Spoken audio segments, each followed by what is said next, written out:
Name's Joe Carr. I work for a company called Axora, and just a little bit of background, just so I can tell you sort of who we are before we sort of dive in.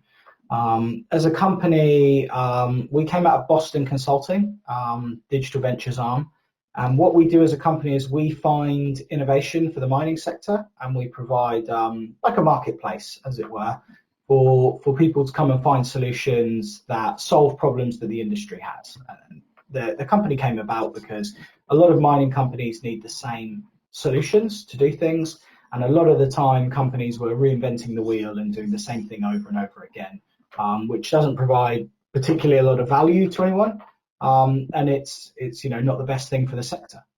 So what I want to talk to you guys today about is a couple of use cases on AI. So we're briefly going to run through the first one, which is about maintenance and uptime and using machine learning to do that. And then I've got a few slides at the back end about machine vision for safety detection and using cameras and then AI or machine learning on top of that to actually detect when unsafe actions and things are being done. So it's not the longest presentation, it's fairly high level. We should have time for some questions at the end. So if there's nothing else to come at the opening, then I'll kick off. No problem. So to begin with, I guess start at the beginning, right, for everyone. So how do you actually go about using machine learning? How do you go about using AI to solve your problems? So the beginning step always is data. People use the term big data. I'm sure you've heard the term big data, but it's just a fancy word of saying lots of data, right? Tons of data sets. And we all know the mining industry has loads and loads of data sets that we probably don't use anything with. We don't do anything with. We have long tails of data, and these essentially show, these are the standard steps, what you're doing with your data. So the more data you have, the better the performance is, because it's essentially reviewing the data sets you've got, and then you've got some assessments on the difference. So if you hear someone talking about traditional machine learning, this is just a high level example, right? Machine learning will get you some of the way there. Whereas if you use something like a neural network, and I'm not going to go into the difference between machine learning and AI and neural networks, but if you've got very detailed and deep pools of data, and if you're able to utilize a neural network, you can get much higher performance. And essentially neural networks are trying to replicate how a brain works. So that there are levels that you can achieve using various algorithms and data sets and computing power.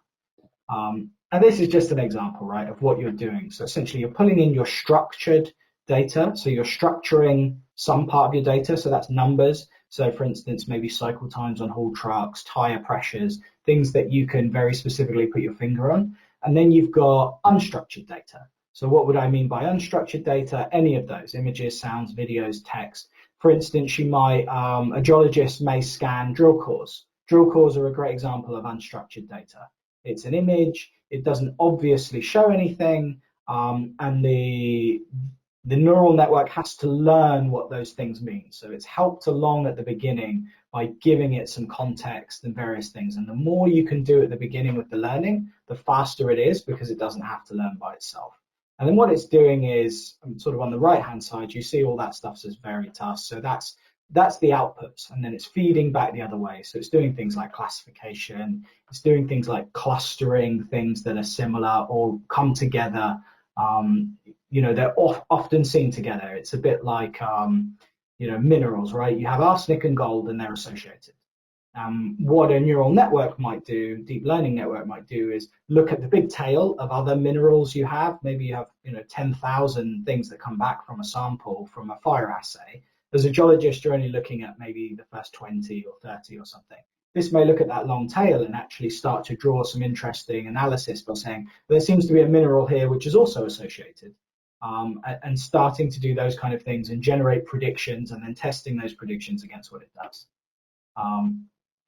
So this is malfunction prediction, right? Or issues prediction, maintenance prediction. So what can you do with that, given the very quick dive through of what this is all about? So mining equipment, this is the kind of stuff that it's been used on. These are examples of ways that you could use it. So for instance, this is The example I'm going to give you comes from Perth, comes from WA in the iron ore industry. So, for instance, they're looking at reclaimers, dumpers on the trains, stackers, crushers, but also you can use it in anything, right? Anything where you have a very structured data set, that's ideal. That's the best place to start. Anything that's very well instrumented, anything where you have a big pile of data somewhere that you've not done anything with, but it's being stored in a server or a hard drive or on the machine itself. So those are all examples of places where you might choose to dip your foot in and start to do analysis. So what do you want to do? You're trying to pull the events and sensors and machinery in the process, right? All those things at the beginning that you can patch together. So you've got all your sensor data, you can link that to events. So for instance, I've got my sensor data here and I had a breakdown. Okay, now I've got a couple of points, right? And then I've got the machinery element. So what is the actual fault issue? And you've got the process of the maintenance, and all that sort of comes together. You start pulling that in to provide its models, right? That's where you're training. And then using this example of this product called Datamined, you're essentially starting to generate insights. And there's always a lag with these kind of things. It's not instantaneous. The more data you can put into it, the better. For instance, we've got a company that has a guaranteed ROI on maintenance, so that it's an insurance-backed ROI. So they need so many weeks worth of data in advance to begin with. Or if they don't have that, they have to collect it first before they can start generating insights. There's always a lag between these things, but at the back end of it, you're going to get a prediction set, right? And that prediction set will get better over time, and it will start giving you estimates on failure time and estimates on failure causes and estimates on failure duration. And what that's doing is trying to replace the current way we do business. And the current way we do business is, I have an air filter. When the air filter reaches 500 hours, I change the air filter. When the tire reaches 5,000 hours, I change the tire, which is a very effective way of changing things, but it's incredibly conservative. Why change an air filter at 500 hours when you can do it at 600? You're generating additional work. Why change a wear plate on a crusher every 2 weeks when in fact you can change it once a month? You are being very conservative, and you're costing yourself significant amounts of money in maintenance by doing it on a schedule based. So you're avoiding being reactive, you're avoiding the downtime, but you're actually adding significant maintenance costs to your bill by not working in the smartest possible way. But for a long time, that was the best way to do it, because having downtime costs far more than a wear plate, right? That's the best way to do it. But if you want to start optimizing your uptime and saying, well, actually, I can get a longer running cost. I don't need to bring my fleet down. I don't need to change this plate now. You can then start saving yourself maintenance costs, and you can start delivering more production by having a more fluid version, right? Looking at your trucking fleet in real time and saying, well, this is the truck I need to pull out now, rather than it being in schedule for a week's time. If I pull it out now and do my maintenance now on the following parts, I can have it back out and running, and I can move this other truck back because there's nothing wrong with it. And this is what it's looking for, right? It's looking for patterns in the data. And as a human, you sort of look at it and go, wow, there's a lot of wiggly lines there and graphs, and what am I seeing? And this is where things like machine learning come in, that they can just see patterns that we can't. And they're able to determine, what is normal, what is trending downwards. So where are the issues, and then when are we expecting to see that? And generally, as people, we look back in history and say, well, this was obvious, right? If we'd have just looked at the sensor data. But people don't spend all day looking at sensor data. Another great example of this kind of thing is crushing and grinding, or flotation, where you look at it and you have an inconsistent feed into the plant. Right, you might have a differing grade, or you might have a differing tonnage, or you might have a differing blast profile, or you might have a differing ore if you've got numerous satellite pits. And what's happening in the process plant is they set it up and they run it at a fixed, design, maybe for the day. Usually more than ever, it's on an ore blend or something, and they change it once a month or once every 6 months or something, and they let it go and it runs. and people are tweaking it in the control room, but that's not actually particularly effective. With this kind of system, it's able to detect more or less in real time or on a lag, maybe half-hour lag or something. Depends where you're doing your processing, if it's being done in the cloud or on the mine site. And it's able to adjust things on the fly, right? So it might adjust the rotation of the SAG mill. It might adjust the water that's going into that crushed grind. It might adjust the pumps on the flotation cells. And what that's doing is looking at it all the time and optimizing each element of the process in real time to deliver the best output. When realistically, we turn everything on and we try and maintain a steady state as humans, because we just can't watch all the sensors and all the dials and make sense of the information we're seeing. So it's all about scale as well. You don't want to have a data set or build a framework, a custom thing, right? The worst thing we can do as engineers is build something custom for ourselves, which only works where we are, and it only works with the equipment and processes we have and the people we have. If it's unreplicatable and somebody leaves the business or gets hit by a bus or something like that, and only they understand what's going on, or it doesn't work on another mine, and we have to build the whole thing again from scratch, there's all kinds of issues associated with that. And one of the clearest ones, when I talked to a company that said, oh, they were going to build their own system, one of the big conversations was, how are you going to support this? How are you going to support it going forward? How are you going to do things like cybersecurity updates? How are you going to make sure that everything is working as it should be if you're going to build it yourself? There's nothing wrong with that, but you have to look at the long term, right? When am I going to update my servers? How am I going to do my processing? If I'm going to do it on site, do I need to replace all my hardware every 3 years because I'm burning through CPUs or whatever? How do I update the cybersecurity? How do I make sure everything's kept up to date? And that's where companies fall down. They build things for themselves and then they don't support them going forward. And the amount of projects I've seen where you build something incredible and then it kind of gets implemented, and then everybody drifts off and they do another job, right? And they're doing something else, and then 12 months later, it's not being used anymore because nobody knows how to use it, or it breaks and nobody knows how the code works. So that can be an issue. This is just an example of what one of those dashboards may look like. So here you can see active, ticketed, solved problems. You can see failure time issues on that particular bucket wheel. So you can see it's pulled out and it said, we expect this to fail. It has a fault. People have looked at it, and then they can open the ticket, schedule the maintenance, do whatever it is they need to do, right? And you can see those issues in real time being identified. So this is a high-level business case. So if you can implement systems like this, you can expect an increase. Now, this is based around a case study. So they had a 20% reduction in their unscheduled downtime, which is, for an iron ore operation, that's tens of millions of dollars. There's always the start thing. You have to connect everything, so you've got to connect up all your sensors. You've got to instrument. There's always going to be a time frame at the beginning where you have to have people come in and do it. So the key is not to drag these things out. Nobody wants a 6-month implementation period, right? It needs to be quite quick and sharp.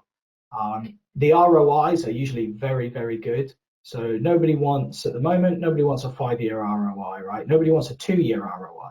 Ideally, you want to be paying back your investment in year. Anything less than 6 months is fantastic. And then there's a flow-through range of benefits, right? In terms of in terms of spare parts, in terms of shipping costs, when you suddenly need to fly something across the world because a critical piece of equipment is going down and you didn't keep that particular spare, and it always happens. Being able then to use those models on other sites, so other mines that have a similar infrastructure or process, and being able to, again, as it says, those predictions between asset type. So for instance, if you've got a Caterpillar 777 and a Komatsu, there is a very similar set of equipment on those trucks. There is a very, they may be manufactured by somebody else, but they're still using tires, they're still using brakes, they're still using gears. So you can have an almost pre-trained model and then pull that across onto another piece of equipment, right? And there's no reason why you can't use that even on equipment which isn't the same, like a loader and a truck, because again, many of the components are similar, right? Although some areas are different. So this is a case study, high level. So they had 2 years of data. This is in the Pilbara, from 2,500 sensors. So they just had, you know, 0.5 terabyte of data sat around. Nobody could do anything with it. Way too big, way too ungainly. You know, you're not going to put an Excel spreadsheet on this and draw anything out of it. It was reviewed and processed, and then they managed to build the model and have it running within about 10 days. And it helped generate, as you can see at the bottom, right, that extra 500,000 tons in terms of reducing downtime. And when you're producing for $20, $15 and selling for 120, in terms of iron ore, the paybacks are incredible. And you know, the accuracy that was pulled out of it was estimated at 93%. So, you know, as a tool for maintenance people, but there's no reason why you couldn't use this as a geologist and apply it to drill sets. There's no reason why you couldn't use this as a mining engineer and apply it to pumps or mine design or ore body or stoping or flow rates, you know, from a block cave or something. There's so many different elements. So that's machine learning for maintenance. The next one I wanted to talk about was safety. And this is a bit shorter because the concept is really quite simple. So, you know, we've all seen the safety pyramid. We all know the issues, right? You have a lot of risk behaviors. And as you move up that, if you have a massive bottom of risk behaviors, you know, after so many near misses, you would expect a fatality. That's the hierarchy pyramid for anyone, just to make it clear. So this is all about using computer vision. And when we say computer vision, we just mean cameras. So using cameras to detect unsafe behavior, and not with a person sat behind a camera with a big wall of screens, you know, trying to keep an eye on anything, but using, again, AI and machine learning to pick out key issues and then flag those to someone in the safety, you know, the control center or senior management or supervisors or whomever, to say, you know, we think we've seen something. This is an issue. Please review it and find out what the problem is. And it allows us to correct stuff because we identify at-risk behaviors. So this is an example of what a portal dashboard might look like. So there's a camera positioned. It's looking down on this job going on in this area, you know, and it's saying, I can see the following things. So these are all the flags, right? So maybe there's a person who's walked in, and that person has walked in through a gate, and that gate has no register of who's come in. Or it may be, for instance, the one in the middle you can see, proximity. So it's looking at that and it's saying this is too close, or it's inside of the exclusion zone of, say, an excavator. So it's looked at that and say, why is this crane next to an excavator, right? It might be looking at a person walking by and saying that person doesn't have a hard hat on, because it's able to identify and understand the difference between a person with a hard hat on and a person not with a hard hat on. So you know, that's a kind of idea of a live tracking dashboard you might look at, right? And realistically, what does that mean? So that's a camera looking in. It's just an example. Sign says no unauthorized person beyond this point, and there's a person beyond that point, right? So the camera is looking at it and saying there's people moving around where they shouldn't be. So a good example might be in a process plant. You might have to have hearing protection. When you enter, the camera sees people going in, they don't have ear defenders on, for instance. Or underground, you might cross a chainway, for instance, of an area that's barricaded. Or an example we're actually working on with a mining client, they want the system on their jumbos underground on the drill rigs, because they want to know if anyone's walking in front of the jacks on the front of the jumbo, because that's unsafe. That's not part of their procedure. You're never supposed to walk in front of the jacks. You're supposed to lower the jacks and pull the jumbo backwards.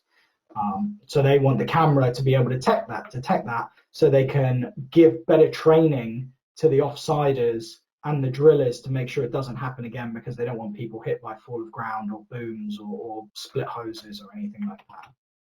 And these are just examples of use cases, right, that you could use it for. I'm not gonna talk through them, but they're just examples of what you could use a machine vision, AI or machine learning camera system to detect on a mine or any kind of construction site. So that's that's it at a high level. I think we've got some time for questions.